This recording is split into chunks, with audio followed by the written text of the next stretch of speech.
बिस्मिल्लाहिर्रहमानिर्रहीम। Dear viewers, सलामुन अलैकुम। आप तमाम का इस्तकबाल है प्रोग्राम बच्चे हमारा फ्यूचर में। जी हाँ व्यूअर्स, ये बच्चे ही हैं जो हमारा फ्यूचर है, हमारी शान है, हमारी आँखों के तारे हैं और इनको बेहतरीन परवान चढ़ाना, इनको अच्छी तरबियत देना हर पेरेंट की ख्वाहिश होती है और हर पेरेंट मुकम्मल तौर पर ये कोशिश करते हैं कि हर वो चीज़ करे जिसके ज़रिए इनके बच्चे बेहतर और बेहतरीन इंसान बने। लेकिन अक्सर इस प्रोसेस में, पेरेंटिंग में, पेरेंट्स कंफ्यूज हो जाते हैं कि अपने बच्चों के साथ किस तरह का नज़रिया रखें या किस तरह बिहेव करें।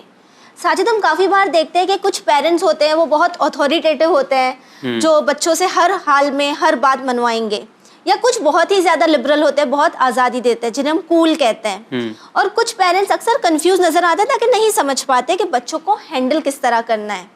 तो मैं ये समझती हूँ कि पेरेंटिंग एक ऐसा टॉपिक है, पेरेंटिंग स्टाइल, जो आज के ज़माने के लिए बहुत ज़रूरी है। आई थिंक जहाँ हम लोग हर स्टाइल सीखते हैं आज के फैशनेबल ज़माने में, वहाँ पे पेरेंटिंग स्टाइल यानी तरबियत का एक अंदाज भी सीखना होगा। क्योंकि आप अगर देखें लोगों की बातों से तो ऐसा लगता है कि बस हमें डोमिनेट ही करना है, बच्चों को टाइट रखना है, उनके पकड़ कर रखना है, अपने हाथ से जाने नहीं देना है। लेकिन शायद आज इस प्रोग्राम के ज़रिए बात कर ये पता चलेगा नाजरीन के तरबियत का अंदाज भी अलग अलग होता है और होना चाहिए। जी, यानी आज के हमारे एपिसोड में हम बात करेंगे पेरेंटिंग स्टाइल की और हमेशा की तरह आज भी हमारे साथ मौजूद है आसमा मैम। आइए सबसे पहले इनका इस्तकबाल करते हैं। मैम सलामुन अलैकुम। वालेकुम सलाम नीलम। जो हमारा टॉपिक है पेरेंटिंग स्टाइल, तो मैं सबसे पहले मैम ये जानना चाहती हूँ कि पेरेंटिंग स्टाइल, ये जो वर्ड है, ये अपने आप में बहुत फैशनेबल साउंड करता है। तो बच्चों को परवान चढ़ाना, रेस करना, उसकी कोई स्टाइल होती है? एक्चुअली चीज़ों को आसान करने के लिए साइकोलॉजिस्ट्स ने और दूसरे लोगों ने काफ़ी स्टाइल्स करे हैं। There are 4 very well known styles for parenting. इसको कहते हैं, एक होता है अथॉरिटेटिव, एक होता है अथॉरिटेरियन, एक परमिसिव स्टाइल होता है और एक अनइन्वॉल्व स्टाइल होता है। तो 4 किस्म के स्टाइल्स होते हैं। अथॉरिटेरियन स्टाइल वो होता है जिसमें पेरेंट्स जो हैं वो अपने बच्चों से बहुत ज़्यादा एक्सपेक्टेशंस रखते हैं, बहुत स्ट्रिक्ट होते हैं, बहुत स्टर्न होते हैं और थोड़ा सा बच्चों से दूर रहते हैं। दे स्टे अलूफ और उसे सही मानते हैं। और उसे सही मानते हैं कि भाई बच्चों में और पेरेंट्स में थोड़ा रोब, थोड़ा डिस्टेंस रखना चाहिए। वो पेरेंटिंग स्टाइल को कहते हैं अथॉरिटेरियन। जी। फिर एक पेरेंटिंग स्टाइल होता है अथॉरिटेटिव, जी, जिसमें आप डिसिप्लिन रखते हैं, रूल्स रखते हैं, स्टर्न होते हैं, बच्चों के साथ अच्छी एक्सपेक्टेशंस होती हैं, but at the same time you are also sensitive to the children's needs and you respond to their needs. ऐसा नहीं कि आपका बच्चों से कोई ताल्लुक, कोई बॉन्डिंग नहीं है, आप उनसे कम्युनिकेट करते हैं, उन्हें उनके साथ आपकी एक बॉन्डिंग होती है। एक पेरेंटिंग स्टाइल होता है जिसे कहते हैं परमिसिव। परमिसिव आपका कूल स्टाइल है। उसमें आप की किसी चीज़ की बाउंड्रीज नहीं होती, बच्चे जो चाहे कहें, जो चाहे, you treat them like they are the boss. उनकी हर चीज़ माने, उनके ऊपर कोई ज़बरदस्ती, कोई रोक टोक नहीं, आज़ादी। पेरेंट्स कहते हैं हम क्या करें, बच्चे सुनते ही नहीं, हम क्या करें, बच्चे मानते ही नहीं, क्या कर सकते हैं, बच्चों को तो यही चाहिए, क्या कर सकते हैं, बच्चे तो इसी की डिमांड करते हैं। तो ये जो परमिसिव, इसको कहते हैं परमिसिव स्टाइल, जहाँ आप बच्चों के ऊपर कोई डिमांड नहीं रखते, कोई शर्त नहीं रखते, कोई रोक टोक नहीं रखते और उन्हें बहुत आज़ाद छोड़ते हैं। That is permissive style. And there is a 4th style where parents are uninvolved. मतलब थोड़े पेरेंट्स ऐसे भी होते हैं जो अपनी ज़िंदगियों में, अपनी सोशल लाइफ में, अपने खुद के करियर में या अपने घर की मसरूफियतों में मैंने देखा है इतने इन्वॉल्व होते हैं कि बच्चे जो हैं वो काफ़ी निगलेक्ट होते हैं। बिकॉज बस बच्चे किसी तरह बड़े हो गए, उनको ये भी नहीं पता चला कि बच्चे कब बड़े हुए। इसको कहते हैं बीइंग अनइन्वॉल्व्ड, कि आप का कोई मतलब बच्चे बड़े हो गए, परवान चढ़ गए, आपको पता ही नहीं चला कि कब हुआ, कैसे हुआ, बिकॉज आप अपनी ज़िंदगी में, अपनी सोशल लाइफ में, अपनी मसरूफियात में इतना इन्वॉल्व थे कि you don't know how things तो ये happen. 4 तरह की पेरेंटिंग है, ये 4 तरह की पर इसमें से एक styles पेरेंटिंग हैं. बहुत ज्यादा फेमस है नीलम, कौन सी है पता है? ऑथोरिटेरियन ऑफ या कोर्स, डोमिनेटिंग है? मेरे ख्याल से डोमिनेटिंग ज्यादा है, चाहे अथॉरिटेरियन आप कहें, लेकिन ज्यादातर देखा जाता है बहुत सारे पेरेंट्स सिर्फ डोमिनेटिंग होते हैं, चाहे जो हो जाए, कुछ भी हो जाए, पर उनकी बात पूरी होनी चाहिए और बच्चों को फॉलो करना ही है किसी भी हाल में, चाहे उन्हें पसंद आए चाहे ना पसंद आए। मैंने तो साजिद दोनों तरह के देखे हैं. मैं तो देखती हूँ अब सोसाइटी में मुझे या तो पेरेंट्स बहुत ही अथॉरिटेरियन दिखते हैं, हाँ. और या मुझे बहुत ही परमिसिव दिखते हैं. मुझे हैरत होती है कि वो पेरेंट्स कि भाई आपके बच्चे गलत कर रहे हैं, सोशल मीडिया पे क्या क्या पोस्ट कर रहे हैं, कैसी पिक्चर्स हैं, कैसा कमेंट्स लिख रहे हैं, कौन सी लैंग्वेज लिख रहे हैं, आप कुछ तो देखो कि बच्चे क्या कर रहे हैं. तो क्या कर सकते हैं, आजकल का तो फैशन है, रोक नहीं पा रहे हैं, रोक नहीं पाते. कौन सुनता है, बच्चे तो सुनते ही नहीं.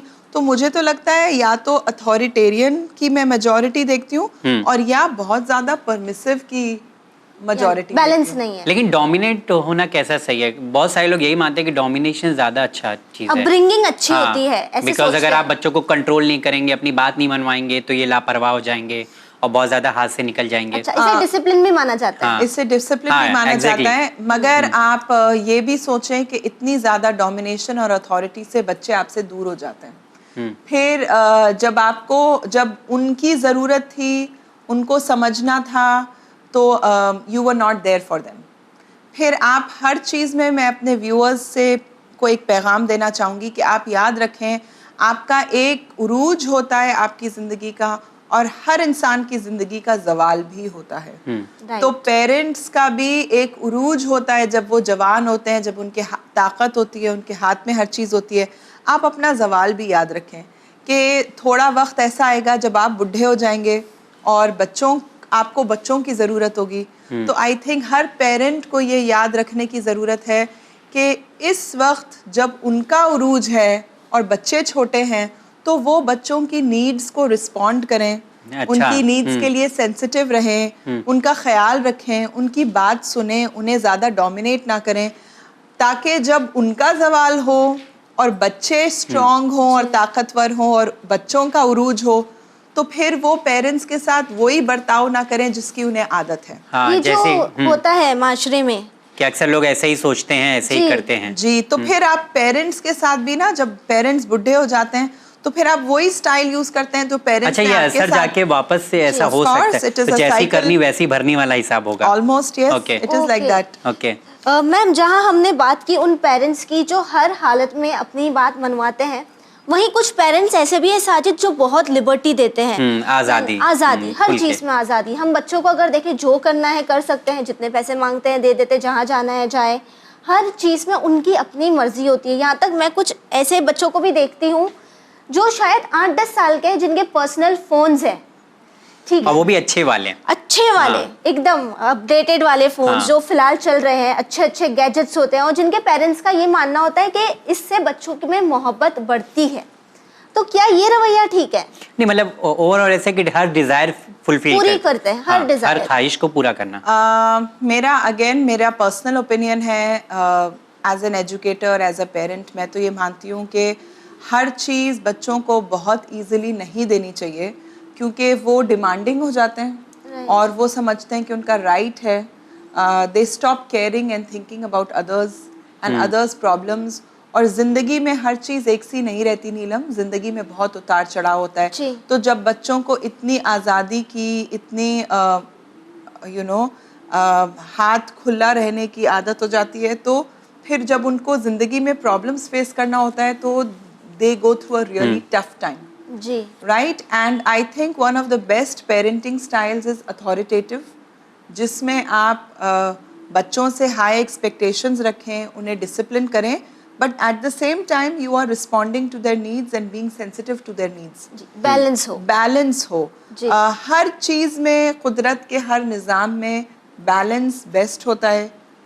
Middle is always best.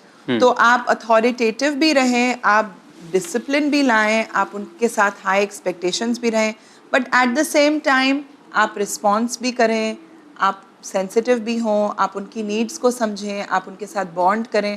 तो ये जो बीच का रास्ता है, ये बेहतरीन रास्ता है.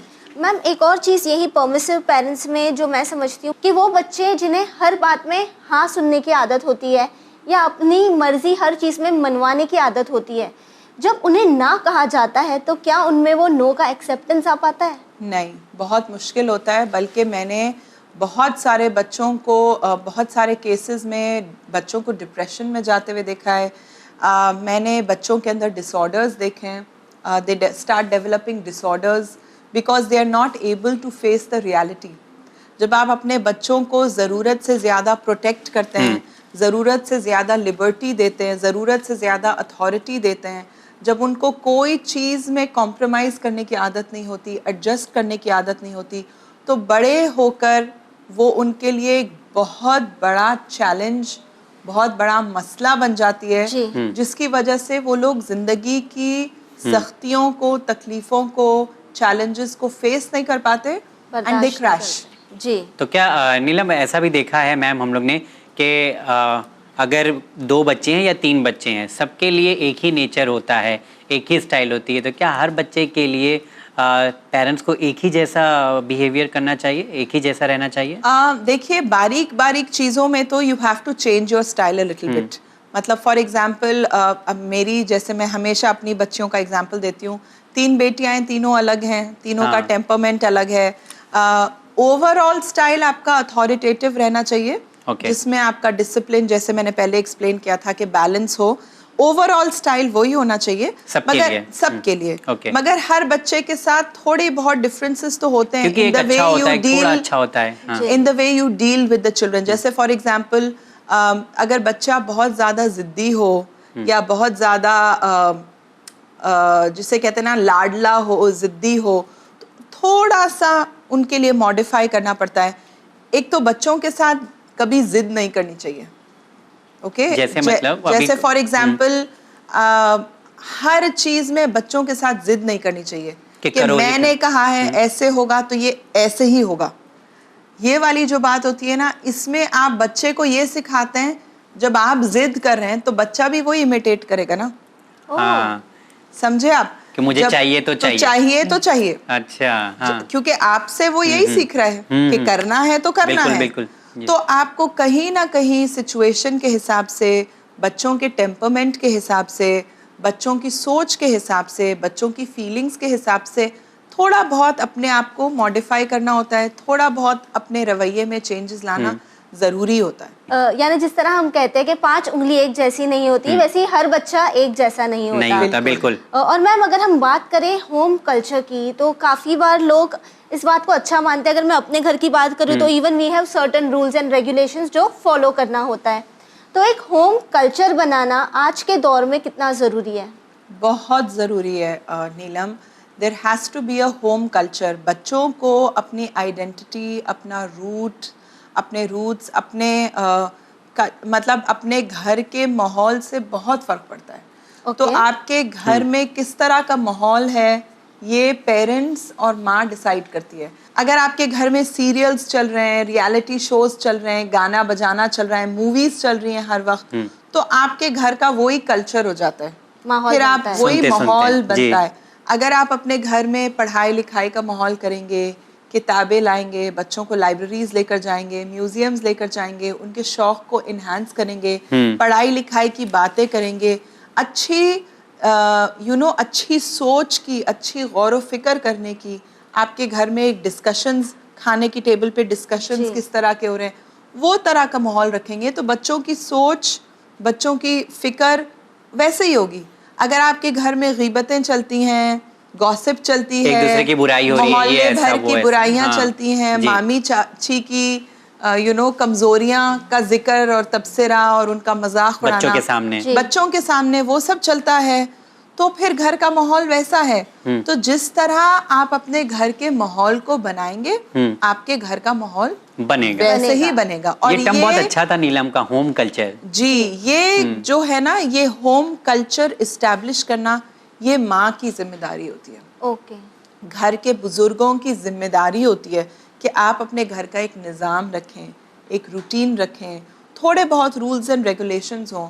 मगरिब के बाद सब लोग घर में आ जाएं, खाना सब लोग साथ में खाएंगे, रात में बोथ द कपल्स पेरेंट्स को मालूम है अगर 2-3 बच्चे हैं तो एक टर्न्स ले, बाप जो है एक बच्चे के साथ लेटे, माँ जो है 2 बच्चों के साथ लेटे, फिर शिफ्ट करें, ऑल्टरनेट करें ताकि हर बच्चे के साथ माँ बाप को टाइम मिले।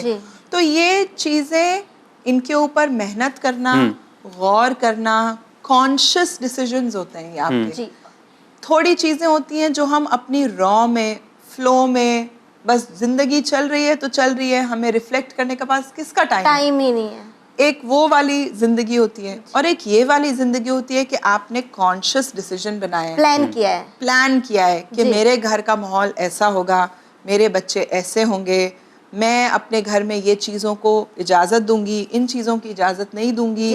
फॉर एग्जाम्पल 7-7:30 के बाद, मगरिब के बाद, मैं और मेरे बच्चे, हम सबका है कि no phones, no phones, no gadgets, you know, आप मैं भी अपना फ़ोन रख दूं, तुम लोग भी अपना फ़ोन रख दो, तो हम सब अपना फ़ोन रख दें और जो भी करना है करो, किताबें पढ़ना है पढ़ो, यू नो, स्टिचिंग करना है, होमवर्क करना है, जो भी करना है करो, no gadgets, gadget free time. और ये अचानक में नहीं, ये ओवर द टाइम, और इसकी प्रैक्टिस करनी पड़ती है। और ऐसा नहीं होता कि मैंने कहा कि नो गैजेट्स, तो मैं कभी gadget, I am a working person, I have a lot of things going on, तो ऐसा तो नहीं होता कि मैं कभी फ़ोन इस्तेमाल करूँगी नहीं या लूँगी नहीं, but it is about establishing a culture, giving importance to each other, giving time to each other। जब तक हम कॉन्शियसली आजकल की ज़िंदगी में एक दूसरे को टाइम नहीं देंगे, एफर्ट नहीं लगाएंगे रिलेशनशिप्स को बिल्ड करने के लिए, it is not going to happen. घर के खानों की बात होती है, योगा करने की बात होती है, फॉर एग्जाम्पल रूटीन्स की बात होती है, रात में खाने के बाद वॉक करने की बात होती है, ये अपने घर में कल्चर सेट करने की बात होती है कि आप डाइट को इम्पोर्टेंस दे रहे हैं, एक्सरसाइज को इम्पोर्टेंस दे रहे हैं, पढ़ाई को इम्पोर्टेंस दे रहे हैं, वक्त पे नमाज पढ़ने को इम्पोर्टेंस दे रहे हैं। And I think it needs a lot of effort and a lot of conscious planning. Ma'am, एक और चीज़ जो हम लोग देखते हैं वो ये है कि पेरेंटिंग स्टाइल जब होती है तो अगर हम एक बच्चे की तरफ ज़्यादा क्लोज होते हैं तो दूसरा बच्चा हमसे नाराज़ हो जाता है। फॉर एग्जांपल, आप तो अप्पी के साथ हमेशा ऐसे ही बात करते हो, हमसे ख़राब करते हो, अप्पी की हर ख्वाहिश पूरी कर देते हैं या भाई की हर ख्वाहिश पूरी कर देते हैं, तो ऐसे में माँ बाप भी सोचते हैं कि हाँ शायद मैंने गलत किया या सही किया, तो दोनों बच्चों को भी संभालना मुश्किल होता है। हाँ, आपके तो 2 हैं, मेरी 3 है और मेरी छोटी बेटी बीच वाली का हमेशा प्रॉब्लम होता था। मेरे तो छोटे बच्चे अभी। जो मेरी बीच वाली बेटी का हमेशा होता था, उसकी फोटो ली तो स्माइल किया, मेरी फोटो ली तो स्माइल नहीं किया। और ये चीज़ शायद आगे भी रहती हैं कि नहीं, मम्मी तो हमेशा से छोटी वाली बहन को ही फेवर करती है, मुझे तो कभी मुझे तो ना घर में कोई फेवर नहीं करता है मुझे। तो इसमें अगेन ये चीज़ें होती हैं, नेचुरल है, सिबलिंग्स में होती हैं और बच्चों को शिकायतें भी होती हैं, it's very natural, but we should balance it out. Like I said, मैं कोशिश करती हूँ कि मैं अपने तीनों बच्चों को कलेक्टिव टाइम तो देती हूँ, मगर मैं बहुत कोशिश करती हूँ कि मैं इंडिविजुअल टाइम भी दूँ। तो इंडिविजुअल ये चीज़ का एहसास जो आप कह रहे हैं ना इन शिकायतों का, ये तो बहुत अर्ली 5-6 साल से शुरू हो जाते हैं। हाँ। तो मैं बहुत कोशिश करती हूँ कि मैं हर बच्चे को इंडिविजुअल टाइम स्पेंड करूँ। जब मेरी बड़ी बेटी आती है यूनिवर्सिटी से तो आई गो फॉर शॉपिंग या कोई चीज़ जो मैं सिर्फ वो और मैं, अच्छा, दूसरे 2 नहीं। कोई एक मौका लेते हैं हम ऐसा कि खाली बीच वाली बेटी और मैं, नोबडी एल्स। फिर हम कोई ऐसी चीज़ एक्टिविटी प्लान करते हैं कि ओनली, जैसे मैं रात में लेटती हूँ या कुछ भी करती हूँ, कि खाली छोटी बेटी और मैं। तो it is, you have to like I said, you have to be aware of it, you have to be conscious about it, you have to plan it, कि हम कोशिश करें कि हम इन शिकायतों को दूर करें और कॉन्शियस और अवेयर हों और ये ना कहें कि नहीं ऐसा तो नहीं होता, मैं ये तो नहीं करती, ओके ठीक है, आई अंडरस्टैंड कि मैं करती हूँ, तो I am going to try कि मैं बैलेंस करूं। नीलम, जहाँ पे हम लोग पेरेंटिंग की बात कर रहे हैं और बैलेंसिंग की बात कर रहे हैं, सबसे ज़्यादा कि बैलेंस होना चाहिए, पर हर दिन एक जैसा नहीं हो सकता, हर महीना एक जैसा नहीं हो सकता। बिल्कुल। तो कभी कभी हमारे घर में फंक्शंस होते हैं, हमारे रिश्तेदारों में फंक्शंस होते हैं, तो कहीं जाना पड़ता है, कहीं नहीं जाना पड़ता है, और फैमिली के साथ मतलब किस तरीके से हम इस चीज़ को बैलेंस कर सकते हैं कि मतलब ऐसा लगे कि हम एक अच्छी लाइफ गुजार रहे हैं। जी, द बिजी डेज। हाँ, The busy busy days days, specially हाँ। कोई भी फंक्शन हो, चाहे वो रिलीजियस गैदरिंग जी। हो, चाहे शादी हो, कुछ भी हो। जी जी बिल्कुल सही। और ऐसे बहुत सारे मौके होते हैं जिंदगियों में जब आपके रूटीन्स अपसेट हो जाते हैं।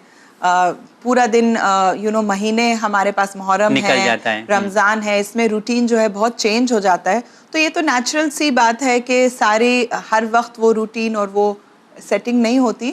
आई think what is most important Neelam is that we need to prepare the children पहले से। जी। पहले अच्छा, से। okay. जैसे मैंने आपको बताया कि being a working mother there are times when I have to travel, मैं बाहर जाती हूँ। मैं कभी कभी काम में इतनी मसरूफ़ होती हूँ, मुझे मालूम होता है कि मुझे देर होगी, मैं घर देर से आऊँगी, ये मेरा एक सीज़न चल रहा है, एक फेज़ चल रहा है जब I am going to be really late. तो ऐसी भी चीज़ें सिचुएशंस आती हैं जब हम वर्क की वजह से, या शादियां हैं मसलन, या कोई और चीज़ें जो मैं करती हूँ वो मैं आपके साथ शेयर कर सकती हूँ कि मैं अपने बच्चों को उन सिचुएशंस के लिए पहले से प्रिपेयर करना शुरू कर देती हूँ कि देखो I am going to be, मेरा ये ऑर्डर है, मेरी ज़िंदगी में ये होने वाला है, अगला पूरा हफ्ता बहुत बिजी होगा, मैं ट्रैवल करने वाली हूँ, मैं पूरे हफ्ते नहीं होंगी।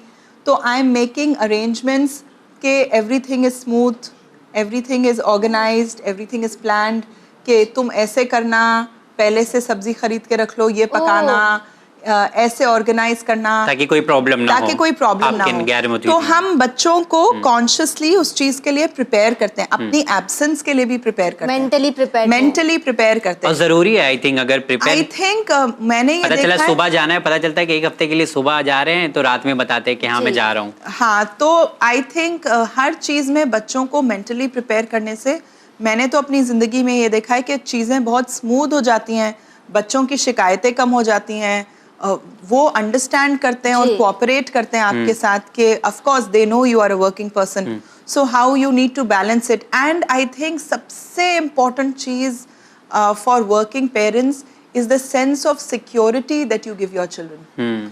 तो जब आप चीज़ों को पहले से प्रिपेयर करते हैं, पहले से प्लान करते हैं, पहले से ऑर्गेनाइज करते हैं, तो आप बच्चों को एक रीअश्योरेंस देते हैं कि you are not going to be there, ये ऐसा होगा, बट I have मतलब I have not neglected you. Right. मुझे तुम्हारा ख्याल है, तुम्हारी चीज़ों का ख्याल है, प्रेपरेशन मैंने किया है, मैं तुम्हारी नीड्स का, तुम्हारी ज़रूरतों का, चीज़ों के बारे में प्लान कर रही हूँ, सोच रही हूँ, I am moving ahead and I am making a decision with you. For example, मुझे मालूम है कि मैं इस हफ्ते बॉम्बे आई हुई हूँ, तो मैंने अपने बच्चों से कहा है तुम्हारा कौन सा टेस्ट कौन से दिन है, तुमने इसकी पढ़ाई कर ली, ये कैसा होगा, तुम्हें इसके लिए कोई चीज़ तो नहीं चाहिए, प्रोजेक्ट्स बनाने के लिए कुछ चाहिए तो नहीं, घर में सब्जियां हैं, गोश्त है, चीज़ें हैं, ताकि जब मैं जाऊं तो वो जो पकाने आ रही है उसको प्रॉब्लम ना हो। तो बच्चे जब देखते हैं इतनी प्लानिंग और इन्वॉल्व होते हैं साथ में, तो अगर फ़र्ज़ करो कोई चीज़ रह भी गई तो ये होता है कि हाँ मम्मा हम लोग ये बोलना भूल गए, हाँ ये चीज रह गई, कोई बात नहीं तो बच्चे ही बोलते हैं कि आपको देखना चाहिए था ना, जाने से पहले बताना चाहिए था ना। तो इट इज नॉट अ शिकायत, है ना। तो जब हम सब इन्वॉल्व होते हैं तो like I said, when you cooperate and you work as a family, you plan and you prepare, then things become very easy, understanding develop हो जाती है। बिल्कुल। हम मजलिसों में जाते हैं, शादियां हैं फर्ज करिए, उसके लिए भी अगर हम थोड़ी सी प्लानिंग कर लें, थोड़ा सा ऑर्गेनाइज कर लें, बच्चों को थोड़ा मेंटली प्रिपेयर कर दें कि ऐसा होगा, लेट नाइट होगी, आपको थोड़ा सा रातों में देर होगी, सुबह उठ के स्कूल जाना है, तो बच्चे भी चिड़चिड़ नहीं करेंगे because they are mentally prepared कि हाँ ये 2-3 दिन ऐसे ही जाने वाले। यानी पहले से उन्हें इन्फॉर्म करना है, उन्हें मेंटली चीजें पता होनी चाहिए कि ये होने वाला है। हाँ, तो आई थिंक जब हम चीज़ों के लिए बच्चों को प्रिपेयर करते हैं ना, और अपने आप को ऑर्गेनाइज करते हैं उनके साथ मिल के बैठ के, तो they don't feel neglected. Ji, they feel a part of it. They feel they are a part of the situation. Exactly. तो नीलम, आज हम लोग ने काफ़ी अच्छी बात की, स्पेशली पेरेंटिंग के बारे में जो बात की है, और जो अंदाज होता था तरबियत का, जो बात करने का अंदाज होता था, शायद वो बदलना मुश्किल था, लेकिन आज की बात के बाद ऐसा लग रहा है कि आसान हो गया है। तो अल्हम्दुलिल्लाह, क्योंकि जो चीज़ें आप इतने अच्छे से बता रही हैं वो सब ऐसे लग रहा है कि ये सब तो बहुत आसान चीज़ है, लेकिन हम करते नहीं, हमारा ध्यान नहीं जाता है। ये एक नया नजरिया मिला है, नया नजरिया मिला, एग्जैक्टली। तो हमें ऐसा लगता है कि धीमे धीमे काम करने से काम हो सकता है, इंशाल्लाह। तो जिस उम्मीद के साथ नीलम हम लोग ने ये प्रोग्राम शुरू किया था, आई थिंक वो उम्मीद हम लोग की पूरी हो गई है। और जैसे हम लोग बात कर रहे हैं कि बच्चे हमारा फ्यूचर बनाने के लिए माँ बाप का एक अहम रोल है। तो बहुत बहुत शुक्रिया, इंशाल्लाह अगले एपिसोड में फिर मुलाकात होगी आपसे। जरूर नीलम, बहुत बहुत शुक्रिया। जी हाँ नाज़रीन, आज के प्रोग्राम में हमने बात किया तरबियत का अंदाज़ क्या होना चाहिए, स्पेशली जैसा कि माँ बाप को ऑर्गेनाइज होना चाहिए, उन्हें सिस्टम बनाना चाहिए और बच्चों को भी उसमें इन्वॉल्व करना चाहिए। कोई डिसीजन अगर आप ले रहे हैं या आप कहीं बाहर जा रहे हैं या घर का कोई सिस्टम बनाना है तो ये करना चाहिए। अभी तक हम इसे नहीं करते थे, इतना ध्यान नहीं देते थे, जो कि ये बातें बहुत ही बारीक हैं, इस पर ध्यान देना बहुत ज़रूरी है। उम्मीद करते हैं कि जो हमारी स्टाइल रही होगी, बच्चों को फोर्स करना, ज़बरदस्ती कराना, हुक्म चलाना, जो भी है, आपके अंदाज़ को आपको बदलना पड़ेगा, हमें अपने अंदाज़ को बदलना पड़ेगा और बच्चों के हिसाब से सही रास्ता हमें निकालना पड़ेगा। इंशाल्लाह अगले एपिसोड में फिर आप तमाम नाजरीन से मुलाकात करेंगे। दीजिए इजाज़त, हमें अपनी टीम के साथ बने रहिए चैनल वीन के साथ। बहुत बहुत शुक्रिया।